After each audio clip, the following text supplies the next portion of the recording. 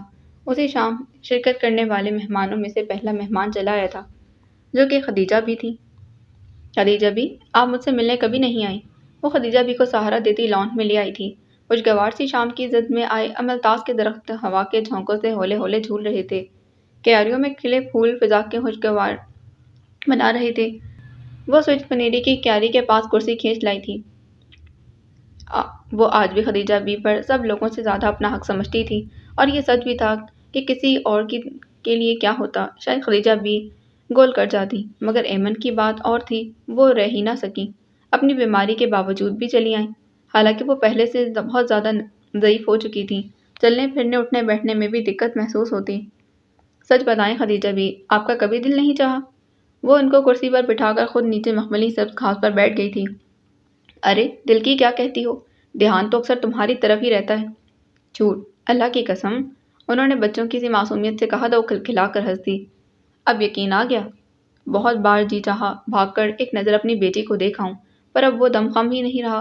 گھٹنے جواب دے گئے ہیں، 100 بیماریاں جان کو آ لگی ہیں، کوئی ساتھ چلے تو ہی آؤں، سب کے ساتھ بیسیوں بکھیڑے ہیں، کوئی راضی ہی نہیں ہوتا، بس پھر دل مار کر رہ گئی۔ اب تو تمہاری شادی کا سن کر رہا نہ گیا۔ میں نے کہا پپو، دنیا ادھر کی ادھر ہو جائے، مجھے تو ایمن کی شادی میں جانا ہے، بس ایک بار مجھے دلہن کے روپ میں اپنے گھر میں پھلتا پھولتا دیکھ کر سکون بھی آ جائے گا۔ انہوں نے اپنی دانش میں خوش کن لیکن در حقیقت ایمن کے لیے اذیتناک موضوع چھیڑ دیا تھا۔ چھوڑیں خدیجہ بھی، شادی میں کیا رکھا ہے؟ لو، شادیاں لڑکیوں کو تو بڑا شوق ہوتا ہے۔ وہ اس کے لہجے پر حیران ہوئی۔ مجھے نہیں ہے، اب تو بالکل بھی نہیں۔ کیوں؟ خدیجہ بھی جہاں دیدہ عورت تھی، اس کے لہجے کی بیزاری فوراً بھاپ گئی۔ وہ کچھ نہ بولی، عقب میں گھاس پر دونوں ہتھیلیاں ٹکا کر سر اوپر اٹھا لیا تھا، عین اوپر آسمان کی طرف۔ کاش میں ایک پرندہ ہوتی، قفس کا دروازہ کھلتا اور میں اڑ جاتی، ہوا کا ہاتھ تھامے بادلوں کے سنگ سارا آسمان میری دسترس میں ہوتا۔ خدیجہ بھی نے منہ کھول کر اس کی بات سنی۔ ایک بات تو بتائیں، زندگی میں سب کچھ کیوں نہیں ملتا جو ہم چاہتے ہیں؟ ہمیشہ وہی نصیب کیوں نہیں بنتا جس کی طلب ہو نہ خواہش؟ وہ تو جس کی طلب ہو نہ خواہش۔ وہ اب خدیجہ بی کو دیکھ رہی تھی، اور خدیجہ بھی اسے کل سے اب ایمن کو غور سے دیکھا تھا۔ ایمن، تمہیں ہوا کیا ہے؟ مجھے کیا ہونا تھا؟ بیمار رہی ہو؟ انہوں نے ہمدردی سے پوچھا۔ جی ہاں، مرض محبت ہے، لا علاج، وعدہ جملہ منہ میں پدپدائی تھی۔ تجھے قسم ہے بیٹا، پر ایک بات مجھے سچ سچ بتا۔ کہیے۔ وہ جانتی تھی خدیجہ بھی کیا پوچھیں گی، اور انہوں نے وہی پوچھا۔ یہ شادی زبردستی ہو رہی ہے؟ یہی سمجھ لیں۔ مہر نساء کروا رہی ہے؟ نہیں۔ کیا وقار نے؟ نہیں، میں خود کروا رہی ہوں۔ ایمن مبہم سا مسکرائی تھی۔ اے بیٹی، ہمیں چلاؤ نہیں، صاف اور سیدھی بات کرو۔ آپ صاف اور سیدھی بات سننا چاہتی ہیں؟ اچھا مت بتاؤ، میں وقار سے پوچھ لوں گی۔ ہاں ہاں، وہ کیا بتائیں گے، وہ تو خود کچھ نہیں جانتے۔ کیا جانتا ہے، اس سے پوچھ لوں گی۔ اب کہ وہ سچ مچ ناراض ہو گئی تھی، ایمن ہنس کر چپ ہو گئی، خاموشی سے گھاس کی پتیاں نوچنے لگی۔ تمہاری سہیلیاں ڈھولکی نہیں بجاتی؟ انہیں گھر کی سونی سونی فضا اچھی نہ لگی۔ کچھ دن شادہ نے شور شرابہ کیا، پھر جو وہ بھی اکتا گئی، تنہا کیا کرتی، ڈھولک خوشی کے موقع پر بجتی ہے۔ لڑکی، تم مجھے پاگل کر دو گی۔ وہ سر پکڑ کر بیٹھ گئی۔ ایمی، خدیجہ بی کے لیے کھیر یہیں دے جاؤں؟ جوجو نے برآمدے سے پوچھا تھا۔ نہیں، ہم آ رہے ہیں، ایمن نے کہتے ہوئے پھر خدیجہ بی کو دیکھا۔ خدیجہ بی، مجھ سے میری ماں کی باتیں کریں۔ کیا کروں، سب کچھ تو بتا چکی ہوں، خدیجہ بی نے ذرا تیکھے لہجے میں کہا، پھر نظر اس کی کلائی پر پڑی تو ہاتھ میں لے کر پوچھنے لگی۔ ماں کی نشانی ہر وقت پہنے رکھتی ہوں، میرے پاس اور ہے ہی کیا اس بریسلٹ کے سوا، ایمن نے افسردگی سے کہا۔ خدیجہ بی، ممی اور ڈیڈی کی ملاقات کیسے ہوئی تھی؟ مجھے کیا پتا، میں تو ایسی باتیں کبھی پوچھتی ہی نہیں تھی، وہ کنی کترا گئی۔ ہمیں تو ایسی باتوں سے بھی حیا آتی تھی، غیر مرد اور عورت چھپ چھپ کر ملیں، پھر گھر سے بھاگ کر شادی، بھلے اچھی اور پڑھی لکھی لڑکی ہو، اس مقام پر آ کر ان کی نظروں میں بے وقت سی ہو جاتی۔ خدیجہ بی، آپ نے کبھی محبت کی تھی؟ لا حول ولا، کیسی باتیں پوچھتی ہو، اس میں فضول کیا ہے؟ ایمن نے حیرت سے انہیں دیکھا۔ بیٹا، ہم نہیں پڑے اس خرافات میں، پہلے والدین نے ہم پر جان لوٹائی،